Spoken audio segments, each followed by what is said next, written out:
Aujourd'hui, je suis avec Nicolas à la Salut présentation. Antoine. Salut Nico. Et en studio, Joël Ayaï qui a bravé la tempête pour venir nous rejoindre. Basketteur, joueur de Nanterre, dans le même département que notre studio. Comment ça va, Joël? Merci d'être venu. Ouais, c'est cool d'avoir quelqu'un en plateau. Voilà, De temps en temps, ça fait du bien. exactement. Petite présentation pour ceux qui ne connaissent pas Joël. Il vient de la plus belle ville de France, Bordeaux. Et il a fait une grande partie de sa formation aux États-Unis, 4 ans à Gonzaga, dans l'État de Washington, une petite bourgade sympatoche. Assez mignonne, j'ai regardé des photos. Finaliste NCAA, après tu as tenté ta chance en NBA, que ce soit aux Lakers, à Washington, où tu as joué 7 matchs, je crois. Et des petits tests aussi à Memphis. Voilà. Et tu es de retour depuis cette saison à Nanterre. Donc, comment ça fait de passer de la McCarthy Athletic Center au Palais des Sports Maurice Torres? Différent. C'est différent, le style est différent, mais l'engouement reste un peu le même, parce que je trouve que Nanterre est quand même une bonne fanbase. Les supporters qui sont plutôt fidèles. Je pense que depuis l'époque où on est champion en titre il y a 10 ans, on voyait un peu la ferveur autour de l'équipe. Et voilà, c'est une mentalité différente, une infrastructure différente, mais tant qu'il y a l'engouement derrière en tant que joueur, tu le prends en fait. Comment ça s'est passé ton retour? Est-ce que tu voulais, on t'a sollicité, tu t'es dit pourquoi pas? Pourquoi? Un peu des deux en fait. Je pense qu'il faut un peu des deux. Je savais qu'il y avait des offres et je savais aussi que je pense que c'était un moment pour moi où, dans ma carrière et dans la construction de ma carrière, et ça faisait sens de rentrer en Europe. En plus, j'ai eu la chance de revenir en France, et en plus à Paris, dans une belle ville, donc ça faisait sens pour moi de rejoindre Nanterre. Aujourd'hui, l'objectif, c'est quoi avec Nanterre? Tu as signé un contrat d'1 an avec 1 an en option, si je ne me trompe pas. Ouais, c'est ça. C'est retrouver du niveau pour se faire repérer pour aller plus haut, peut-être à des clubs d'Euroleague ou retourner même aux États-Unis. Ouais, voilà, c'est ça en fait, c'est pouvoir gravir les échelons et passer un palier en fait. Si c'est l'Euroleague, si c'est les États-Unis, si c'est l'Eurocup, voilà, ça arrivera. Mais le but, c'est de pouvoir passer un palier, de me réadapter aux Jeux européens et de pouvoir un peu utiliser cette saison comme tremplin. Justement, le championnat de France a pris, depuis que tu es parti aux États-Unis, il y a eu une évolution grandissante entre l'ASVEL et Monaco. Monaco, vous avez joué dimanche dernier. Tu le situes comment, le championnat de France, par rapport à toi, ce que tu as connu? Je trouve que c'est un championnat très homogène, très athlétique. Évidemment, il y a le monstre comme Monaco. Là, on voit que l'ASVEL a été mis un petit peu plus en difficulté sur ce début de saison. Mais je pense que voilà, sur le long terme, avec leur effectif à rallonge, ils ne se feront pas de soucis. Puis après, tu as des équipes en embuscade comme Paris Basket et Bourg, Eurocup, des effectifs pareil, longs, beaucoup de talent.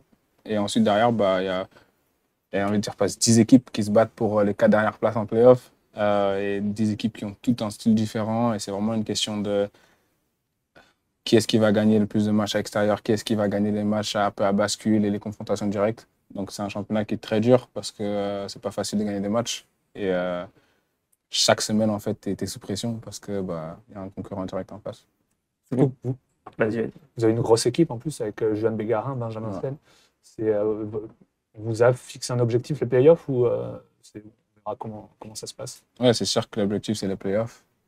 Surtout en tant que compétiteur, tu ne peux pas vraiment viser moins. Après, je comprends que tu as un budget ou une équipe un peu moins costaud que la nôtre, mais je pense qu'avec l'effectif qu'on a, comme tu as dit, on se doit de viser les playoffs.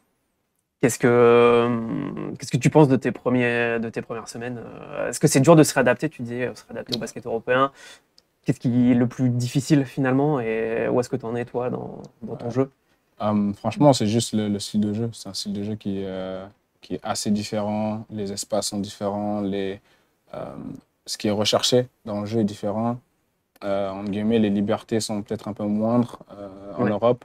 Mais parce que je pense qu'ils recherchent, il y a plus de valeur dans chaque possession. Comme j'ai dit, chaque match compte. Donc évidemment, il n'y a pas vraiment le temps pour prendre un tir un peu pour soi ou pour des pertes de balles un peu bêtes. Donc ça, c'est juste une question de rigueur à laquelle j'ai dû m'adapter, entre guillemets. Je pense que la rigueur était là aux US, mais c'est différent. Et ensuite, le rythme des matchs, il y a beaucoup moins de matchs, donc il y a plus d'entraînement.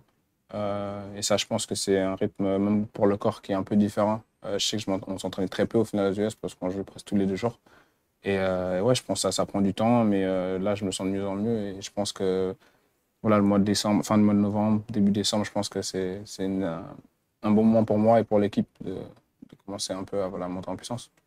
C'est mieux ce rythme ou pas d'avoir moins de matchs et tu poses plus d'entraînement, tu as plus le temps de prendre soin de ton corps aussi, voilà, de gérer les blessures. Moi, personnellement, je préfère le rythme américain parce Ouais. que je veux jouer des matchs. Il y a des moments où voilà, c'est sûr que tu as besoin de t'entraîner pour progresser. Par exemple, si tu perds 2 ou 3 matchs affilés, bah, c'est vrai que si tu dois rejouer encore dans 2 jours et que tu n'as pas le temps de corriger. Mais je pense que c'est ça aussi qui rend vraiment la chose différente. C'est qu'au final, bah, tu règles les problèmes en match. Ou alors tu règles les problèmes juste en regardant du film. Alors qu'ici, bah, pendant une semaine, en fait, tu as 5 entraînements où tu vas parler C'est ça, long parler ça. parfois. Ouais, exactement. Et pareil, tu fais un mauvais match, bah, tu as une longue semaine, en fait. Alors qu'après, il y a des équipes qui jouent 2 fois par semaine. Mais alors qu'aux US, bah, vraiment, c'est ça qu'ils disent, quoi. Tu as un match dans 2 jours ou alors tu prends l'avion et tu joues le lendemain. Donc ça, je pense que ça aide aussi Tu mentalement. switches et puis. Ouais. Tu passes à autre chose. Avec du recul, tu gardes quoi de ces 4 ans passés à Spokane? Franchement, que du bon. Parce que vraiment, chaque saison, en fait, j'ai progressé. J'ai passé beaucoup de temps sur le côté, et surtout ma première année où j'ai fait une redshirt. Donc, pour le principe, en fait, tu ne joues pas un match et tu te le dis avant même que la saison. C'est-à-dire que quand je suis arrivé, je l'ai dit, OK, cette saison, quoi qu'il arrive, je ne jouerai pas une minute. Je pense que c'est dur à comprendre, même pour moi, c'était dur un peu au début parce que bah, tout le monde a envie de jouer. Là, je viens de te parler, de s'entraîner, c'est un peu énervant. Mais je l'ai pris avec du bon pied parce que j'avais 17 ans, j'avais besoin de m'endurcir physiquement. Et au final, bah, on finit voilà, finaliste NCAA, on perd qu'un match de la saison de la finale. Donc, j'ai envie de dire, je peux difficilement faire mieux. Il fallait gagner, mais franchement, ouais, j'en retiens que du Puis au bon. niveau de l'expérience basket, surtout, voilà, ce championnat universitaire, c'est C'était- quelque chose là-bas. C'est ouf. J'ai joué dans des salles, on a joué dans des salles de football, 70 000 places. Tu joues dans des arénas partout, un peu dans le pays. Tu as des rencontres sur ESPN, donc là, c'est un peu le TF1 ou alors le France 2. Et tu sens voilà, que je parlais de l'engouement. L'engouement de beaucoup, beaucoup, beaucoup de gens derrière toi, donc c'est plutôt cool. Et de retrouver un peu l'anonymat, entre guillemets, du championnat de France. Est-ce que ça te fait du bien ou c'est un peu pesant, justement, de retrouver? Non, après, voilà, je vis l'engouement, comme je t'ai dit, à Nanterre, je trouve il est bien. Nous, nos matchs à domicile, je trouve qu'il y a du monde. Même quand on va à l'extérieur, il y a toujours un peu de monde qui suit. Mais voilà, après, on joue pas. C'est un plus, entre guillemets. Je pense que voilà, on joue pas non plus pour l'engouement. C'est vraiment nous qui essayons de le créer, bah, pas par la performance, mais vraiment, nous, on est sur pendant les 40 minutes. Voilà, c'est toujours mieux quand tu as quelqu'un qui te pousse. Mais bon, après, voilà, on est payé pour faire un boulot et on aime ce sport. Donc. Sur l'après-universitaire, du coup, tu n'avais pas été pris à la draft. Les Lakers, tu n'avais pas été conservé après la pré-saison. Washington, tu as joué un petit peu, finalement, après parti aussi. C'est pas ce que tu voulais, j'imagine. Ouais. Enfin, voilà, on veut toujours s'imposer et tout, mais t'en gardes quoi? De la rancœur, de la bonne expérience? Comment tu as vécu ça? Est-ce que ça a été dur? Bah, sur le coup, oui, parce qu'évidemment, comme tu l'as dit, on a toujours envie, entre guillemets, de réussir. Donc c'est vrai que, voilà, surtout après, bon, voilà, une carrière en collège qui s'était plutôt bien passée. C'était un peu l'inverse au début. Et après, je suis rentré dans un monde qui est très business. Et je pense que ça, pour moi, c'était le plus dur à comprendre. C'est parce que je pensais vraiment que c'était une question de si tu performes, tu vas sur le terrain, ou alors on t'a pris pour ça, donc en gros, on va te faire confiance et puis on va te donner un peu de temps. Moi, c'était vraiment pas le cas. Et j'ai mis un peu de temps à comprendre. Et je pense que c'est pour ça que j'ai eu quelques pépins au début.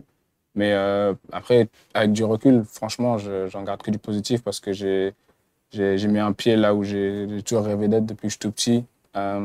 Et au final, bah, je pense que j'y retourne ou que j'y retourne pas, ça sera une expérience qui restera voilà, gravée à tout jamais dans ma vie, en fait. Et le fait d'avoir réussi ça aussi jeune, ça me donne envie, voilà, même aujourd'hui, voilà, de continuer à travailler pour retourner. T'as du coup fréquenté les Lakers. Il est comment, LeBron James, en vrai? Tu peux tout nous dire. Hein. Non, ouais, non, sérieusement, franchement, c'est un travailleur. Et voilà, je pense que moi, il avait 36, 37 ans déjà. Mais c'est un gars qui, voilà, comme j'ai déjà dit, il est tôt le matin, il est à la salle. Il a sa journée, elle est planifiée, en fait. Et évidemment qu'il a beaucoup de choses, encore plus maintenant dans le business, mais c'est vraiment une machine, en fait. Dans tout ce qui est les répétitions, tout ce qui est à l'entraînement, en fait, il voit le jeu d'une manière qui est plutôt affolante, en fait. De le voir me proposer, c'était assez affolant. Et voilà, il y a beaucoup de joueurs qui ont un gros QI basket, mais je pense que la façon dont dont il décrypte les situations sur le terrain, c'est assez. Quoi, ces mecs-là, ils ont quoi en plus? C'est ça, c'est la vitesse de décision, Ouais, en fait, au-delà de la technique, quoi. ils lisent en avance et tu as l'impression que tous leurs pas sont calculés et qu'ils savent ce que la défense va faire et ils te disent en même temps ce que toi tu dois faire si jamais la défense fait ça. Et au final, c'est des passes que lui voit que autrui ne va pas, c'est des angles de finition qu'il va voir ou alors c'est même des fois des systèmes adverses ou pour nous qu'il voit en gros. Et c'est vraiment. Leur cerveau, c'est un peu des ordinateurs, quoi. Voilà. Et son comportement vis-à-vis des rookies comme toi, il allait vers eux ou Ouais, moi j'avais une bonne relation avec lui. J'avais aussi, je sais qu'il y avait Westbrook, il y avait Rajon Rondo, pareil. C'est des gars qui sont plutôt cool. Carmelo Anthony aussi. C'est des gars qui m'ont aidé, qui parlaient. Et au final, je pense qu'ils avaient le droit un peu voilà, de pas vraiment se soucier de nous, vu de leur carrière, au vu de leurs objectifs. Mais c'est des gens qui n'avaient pas peur de prendre le temps en fait, et d'expliquer des choses ou alors de venir vers nous et, pour des services ou quoi que ce soit. Et ça, c'est quelque chose. C'est pour ça aussi, je pense que j'en garde une bonne expérience. C'est parce que bah, les joueurs que je regardais quand j'étais jeune, en fait, bah, ils ont des bonnes personnalités. Voilà, ils ne sont pas là que parce qu'ils sont forts et que dans l'humain, c'est pas bien. C'est des gars qui sont cool et je pense que ça aide beaucoup. Tu parlais du côté business. Pour toi, ça a manqué un peu. Tu n'étais pas prêt à ça. On a vu récemment aussi Nicolas Batum a transféré il l'a appris au réveil le matin. Ouais, du jour au lendemain de Los Angeles. Toi, est-ce qu'on se prépare à ça, à être du jour au lendemain envoyé dans une équipe, voilà. Bah, je pense que l'exemple de Nico, c'est parfait parce que tu as un gars qui, sur la durée de toute sa carrière, a prouvé qu'il y a des choses quand il est sur le terrain, il va le faire et qu'il va rendre ses coéquipiers meilleurs, ce qui est une qualité qu'il n'y a pas beaucoup de joueurs qui ont au final, d'être capable de rendre ses coéquipiers meilleurs sans avoir la ballon tout le temps, sans avoir des plays pour nous. Et dans un effectif où vraiment, au final, voilà, leur coach il vient de dire qu'ils ont perdu des gars qui font le sale boulot en fait. Et que là maintenant, bah, c'est le star qui doit faire le sale boulot. Et c'est pareil, ils ne sont pas habitués à ce genre de choses et c'est beaucoup leur demander. Et je pense que ça prouve un peu la valeur de ce qu'il produit sur le terrain. Et malgré tout, du jour au lendemain, après avoir été à LA pendant un bon bout de temps, bah, c'est en se levant qu'il se rend compte qu'il a été envoyé de l'autre côté du pays. Et tu te dis un peu qu'est-ce qu'il aurait pu faire de plus pour peut-être avoir un coup de fil. Parce que ça, ils en parlent pendant un bon bout de temps. Donc peut-être que voilà, 3 ou 4 jours après, bon, là, tu lui dis, bon, il y a des chances que ça arrive. Ou alors peut-être que il apprend pas en se levant ou alors sur les réseaux sociaux. Ou alors tu le trades pas, tu vois. Mais c'est les Américains. Au final, ils sont très cutthroat et pour le business et pour l'argent, voilà, les relations, en fait, elles sont futiles. Tu as connu cet été ta première sélection d'équipe de France pendant la préparation pour les mondiaux. Tu étais à la base venu pour voilà, partenaire d'entraînement. Ça t'a fait quoi, ce sentiment d'être sélectionné? C'est assez fou, en fait, parce que c'est pareil, c'est un peu quand NBA, c'est un objectif. Au début, c'est plus un rêve. Et puis, petit à petit, on se rapproche et on se dit peut-être qu'il faut que je mette ça dans ma liste d'objectifs un peu plus proche. Et bah, moi, j'ai eu la chance. Après, c'est très différent. Je n'étais pas sélectionné dans un groupe de prépa à 16-17. Donc, c'est différent. J'étais vraiment partant d'entraînement. Je pense que c'était plus une question d'opportunité. Voilà, j'étais là. Et il y avait Evan Fournier qui était mis au repos. Ouais, voilà. Et donc, voilà, moi, j'étais là. Je suis à son poste et ça a marché.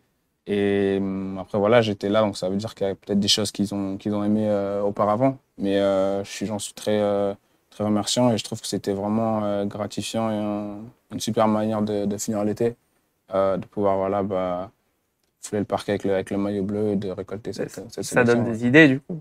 C'est comme je dis, une fois que tu mets le pied à un niveau aussi grand, quand tu touches ton rêve et que en fait, ça te donne encore plus envie d'y retourner et d'y rester sur le long terme. Donc évidemment que ça donne des idées, ça monte un peu dans les objectifs et puis ça motive beaucoup. Les JO, quoi. Entre autres. Entre autres. Et là, on sait que ça, évidemment, ça va être une bagarre. Dans un coin de ta tête un peu. Oui, parce que. Si je performe à Nanterre, ça peut. Oui, parce que voilà, je me dois en fait de penser comme ça. Sinon, bah, je suis pas un compétiteur en fait. Ouais, voilà. Et évidemment, là, c'est les JO en France. C'est même pas une fois dans la vie de tous les athlètes parce que qui sait quand est-ce que ça sera encore les Jeux à Paris. Et d'avoir cette opportunité, voilà, à 24 ans, de jouer pour son pays à Paris pendant les JO, c'est, je pense, une opportunité que tout le monde veut garder dans le coin de sa tête, se doit l'avoir dans le coin de sa tête. Après, arrivera ce qui arrivera, mais c'est sûr que oui, c'est dans le coin de ma tête. Tu ne veux pas glisser un petit billet à Pascal Donadieu, Non. entraîneur de Nanterre Ouais. et assistant coach. Si c'était aussi facile, je pense qu'on aurait un roster de très grande qualité. Je pense qu'on serait beaucoup à avoir glissé le billet. Donc, les enchères, Pascal, il serait très riche. Tu l'as vécu comment, leur échec, du coup, à la Coupe du Monde Tu les avais côtoyés pendant l'été. On n'avait pas senti le truc arriver, ouais, je sais pas. Ouais, bah, moi non plus. Et c'était dur parce que comme j'ai pas senti arriver. Donc, au final, tu repenses un peu à tout ce qui s'est passé. Tu te dis, mais quand même, où est-ce que ça a cloché? Après, je pense que la blessure de Franck a handicapé le groupe. Je pense que Vincent, il avait créé un groupe qui était très complémentaire. Et donc, quand tu crées un groupe aussi complémentaire, c'est sûr que si jamais, quand il y a une blessure comme ça, en plus, Franck, il peut jouer à plusieurs positions. Il a des qualités de défense, de meneur. Je pense que c'était une pièce maîtresse de son groupe. Je pense que les amateurs de basket, ils connaissent la valeur de Franck. Et ça, je pense que ça a été un coup dur. Mais après, je pense que voilà, c'est en interne où je pense qu'il n'y a pas, moi je sais pas tout, donc je peux pas vous dire pourquoi ou comment. Mais voilà, avec un groupe de telle qualité, c'est normal qu'on soit déçu du résultat. Il y a eu une introspection faite par la FFF après Fédération française de basket, pardon, en disant, enfin Boris Dio et Vincent Collet ont fait leur autocritique en gros. Est-ce que toi tu as compris notamment que Vincent Collet puisse être mis en doute sur parce qu'il y a le gros objectif des Jeux? Moi j'ai envie de dire oui et non. Oui parce que les gens ils vont évidemment vouloir. Tout le monde n'est pas fan de Vincent Collet, tout le monde n'est pas fan de Boris Dio. Bon. Donc, il y a évidemment qu'il y a des gens qui allaient vouloir un peu lever la voix. Mais non, parce que voilà, sur le long terme, Vincent Collet, je pense qu'il a prouvé que c'est un entraîneur de qualité. Ce petit accro-là, si jamais on pense plus à ça plutôt qu'au résultat précédent, je pense que ça serait un peu être hypocrite et même malsain. Je pense que c'est plus des personnes qui ont profité un peu voilà, pour lever la voix. Mais au final, je pense que surtout avec les JO en vue, vraiment changer maintenant alors qu'on a un entraîneur qui, sur le long terme, a prouvé et a ramené des médailles, je pense que ça aurait été vraiment pas bien. Et au final, je pense qu'il a la confiance des joueurs et de son staff. Donc, ça fait sens qu'il soit resté. C'était peut-être plus pour secouer un peu tout le monde et se dire là, il reste 8 mois. Oui, et puis je pense que voilà, les JO à Paris, je pense que c'est ça qui met de la pression dans toutes les fédérations au final. Dans toutes les fédérations, je pense que si jamais il n'y avait pas les JO à Paris ou peut-être que les JO n'étaient pas là, je pense qu'on aurait moins voulu tirer la sonnette d'alarme. Je pense que j'espère que ça aura l'effet positif que ça peut avoir, mais je pense qu'au final, ça aurait été un peu voilà, malsain. Moi, j'aurais mal vu, je pense. Quand tu vois que les États-Unis vont débarquer avec la grosse équipe à Paris, ce que LeBron James visiblement veut, tu penses que la médaille d'or est possible pour l'équipe de France ou ça va être vraiment compliqué? Parce qu'il y a la Slovénie, il y a l'Allemagne aussi qui du coup a été championne du monde. Il y a une grosse concurrence. Moi, je pense qu'il y a des chances parce qu'au final, oui, ils ramènent la grosse équipe, mais voilà, en 2012, ils avaient ramené la grosse équipe et l'Espagne les avait joués les yeux dans les yeux. Évidemment, voilà, ils avaient gagné, mais si on regarde le match, on voit que l'Espagne est vraiment là pendant tout le match. Et pourtant, voilà, il y avait vraiment la grosse armada aussi. En 2012, ils roulaient sur tout le monde. Donc, moi, je pense que, surtout avec de nos jours, je pense que les gens ont plus peur. Ils ont plus peur des États-Unis. Je pense qu'il y avait ce facteur à l'époque qui influençait beaucoup. Voilà, quand tu prends un run, un 8-0, bah, tu baisses les bras. Je pense que de nos jours, il n'y a plus ça. Et on a des joueurs qui sont aussi en NBA et qui sont meilleurs que certains joueurs que les États-Unis ramènent. Et au final, ça reste un basket FIBA, qui est un basket très différent. On l'a vu, hein, là, les dernières Coupes du Monde, ils ramènent des joueurs qui sont excellents aux États-Unis. Sauf que le basket FIBA, c'est vraiment un basket différent. Un gros collectif européen peut rivaliser, en fait. C'est ça qu'il faut se dire. Exactement. Et c'est pour ça que rester dans la continuité de ce qu'on a fait avec les coachs, avec le staff, etc., je pense que ça fait sens parce qu'au final, eux, c'est toujours un peu... Voilà, au final, ils ont un mois, c'est des gars qui se connaissent, mais ils n'ont jamais vraiment cette alchimie, surtout sur le basket FIBA. Alors que nous, bah, on l'a via le staff et les joueurs. Donc je pense que c'est ça qu'il faut continuer. Qui pensent à ramener James Harden pour pourrir totalement leur équipe et donner Nous une chance aider. à l'équipe de France. Parce que depuis qu'il est arrivé, Los Angeles, c'est catastrophique, C'est les dur. Clippers. C'est dur. Ouais. Ta sœur, Valériane, risque une chance de jouer les Jeux. Est-ce que tu t'imagines avec elle au Jeux de Paris ou c'est dans ta tête, un coin de ta tête, ou pas, vous en parlez un peu ou pas du tout? Ouais, c'est dans le coin de la tête. Si le sujet vient, on va en parler. C'est sûr que ça serait assez incroyable de pouvoir jouer les JO à domicile ensemble. Enfin, pour la famille, pour nos parents, ça serait assez ouf. Donc, on espère évidemment que ça arrivera de cette manière. Mais je pense qu'elle a une longueur d'avance sur ça comparé à moi. Donc, ouais. Donc, ta sœur Valériane qui joue à Prague, tu as un frère qui joue à Cholet. Ouais. Au bout de combien de temps vous parlez basket quand vous vous retrouvez? Est-ce que vous ne parlez pas basket? On essaye, je pense. Mais en vrai de vrai, c'est vrai que très souvent, ça, au final, ça revient sur le basket parce que c'est nos vies. Ouais, on essaye. Je pense que naturellement, voilà, elle a une fille, j'ai un petit. Donc au final, il y a beaucoup de choses dans nos vies quand même qui permettent de parler d'autres choses. Mais c'est sûr que le basket, c'est surtout là maintenant que avec mon frère, on joue dans le même championnat. C'est sa chambre et tout ça. Donc c'est Je sais pas, vous vous êtes déjà retrouvés face à face là? malheureusement, oui. Malheureusement, oui. On a perdu là-bas. Et ça s'est passé comment de jouer face à ton frère? Franchement, c'est super cool. C'est une motivation et une fierté que je pense qui est dure à recréer, qui est dur à expliquer aussi, mais c'était vraiment cool. On a nous deux fait un bon match. Comme je dis, malheureusement, il est reparti avec la victoire, mais on a un Ça a match changé à un gagner. peu. Pendant combien de jours ça a été dur? Même là, je pense qu'à Encore, 5 jours, il en parlait. Qu'à 5 jours, il en parlait. Donc voilà, moi, il faut que je souffre un peu jusqu'à février, jusqu'à ce qu'il revienne. Et puis là, par contre, il y a intérêt à gagner. Pour les mondiaux, on a vu l'Allemagne. Est-ce que toi, tu les voyais arriver à ce niveau-là? Ils avaient un très bon coach, du coup Schroeder, qui est top joueur NBA, qui s'est mis au niveau aussi FIBA. Ouais. Est-ce que toi, tu les imaginais à ce point-là? Parce que même la finale face à la Serbie, c'était deux équipes qui Ouais. n'étaient pas tellement attendues au départ de la compétition. Ouais, la Serbie a beaucoup de blessures. Il y a peut-être 4 ou 5 joueurs, Nikola Jokic et tout ça, qui n'étaient pas là. Mais l'Allemagne, quand on regarde un peu plus près, je pense qu'en fait, on ne les attendait pas parce qu'on n'a pas fait attention. Et puis, on se disait qu'il y a tellement d'équipes qui ont un effectif peut-être plus flashy. Mais quand tu regardes de près, bah, ils ont les frères Wagner, ils ont les shooters comme Hobbs, ils ont quand même des joueurs de très grande qualité, en fait. Et je pense que eux, ce qui leur a fait du bien, c'est que tout le monde, je pense, s'est mis au service de l'équipe. Et ils se sont dit, on a une mission, en fait, c'est que ramener en gros l'équipe le plus loin possible. Et après, bon, voilà, dans ce genre de compétition, il y a toujours des facteurs qui aident ou qui n'aident pas. Et eux, ils ont pu surfer sur cette vague et ils ont fait une très, très grosse compétition. Je ne sais pas si tu as regardé la homepage de Gonzaga récemment. Tu es fort dessus. Comment tu l'expliques? Tu as vraiment laissé une trace là-bas? Vraiment, tu scrolles un tout petit peu et voilà, En vrai, franchement, j'ai toujours très bonnes relations. J'y retourne tous les étés. Je m'entraîne avec les gars et puis même je parle aux gars pendant l'année.